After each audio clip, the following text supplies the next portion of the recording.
Yunus Emre 1240-1320 तुर्क सूफी शायर, मुफक्किर और रूहानी रहनुमा थे जिन्होंने अपनी शायरी के जरिए मोहब्बत, भाईचारे और इंसान दोस्ती का पैगाम फैलाया।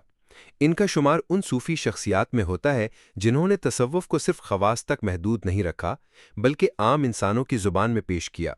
इनका कलाम तुर्की ज़ुबान में था जो उस दौर में अवाम के लिए ज़्यादा काबिल फ़हम थी। यही वजह है कि उनकी शायरी ने दिलों को छू लिया और वो अनातोलिया के गांव-गांव में मशहूर हो गए। यूनुस एमरे की इब्तदाई ज़िंदगी सादा और रूहानी जस्तजू से भरपूर थी।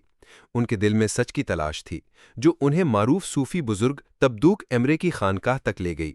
वहां उन्होंने जिक्र, फिक्र और खिदमत के जरिए अपनी रूह को निखारा। वो दुनियावी इल्म के बजाय दिल के इल्म पर यकीन रखते थे और यही पैगाम उनकी शायरी में झलकता है। इनका कलाम तसव्वुफ, मोहब्बत इलाही, आजिज़ी और इंसान दोस्ती जैसे मौज़ूआत पर मुश्तमिल है। वो मज़हब को रस्कों तक महदूद नहीं करते बल्कि दिल की पाकीज़गी को असल इबादत समझते हैं। उनकी मशहूर नज़मों में बेन गेलमेदम कवगाए चिन और इल्म इल्म बिलमिक्तिर जैसे अशार शामिल हैं जिनमें रूहानी गहराई और सादगी का इम्तजाज नज़र आता है। यूनुस एमरे की तालीमात ने न सिर्फ तुर्क अदब बल्कि पूरे आलम इस्लाम में रूहानी बेदारी पैदा की। वो इंसान को इंसान से जोड़ने का जरिया बने।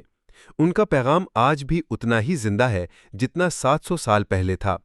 अमन, रवादारी और मोहब्बत के लिए उनकी शायरी एक मशअल-ए-राह है। उनकी तालीमात में फ़र्क़ावारियत, नफ़रत या तासुब की कोई गुंजाइश नहीं। उन्होंने हमेशा वहदत का दर्स दिया कि सब इंसान एक ही ज़ात की तख्लीक हैं। यूनुस एमरे का मज़ार तुर्की के शहर एस्की शहर में वाक़ है, जहाँ हर साल हज़ारों लोग उनके पैगाम मोहब्बत से फैज़ पाने आते हैं। उनकी याद में तुर्क हुकूमत ने यूनुस एमरे इंस्टीट्यूट भी कायम किया है, जो दुनिया भर में तुर्क ज़ुबान और सूफ़ी तालीमात को फ़रोग़ दे रहा है। यूनुस एमरे का पैगाम आज की दुनिया में पहले से कहीं ज़्यादा अहम है।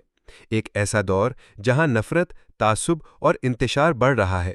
यूनुस एमरे हमें याद दिलाते हैं कि दिलों को जोड़ने की सबसे बड़ी ताकत मोहब्बत है। वो मोहब्बत जो खुदा से जुड़ती है और मखलूक से मेहरबानी सिखाती है।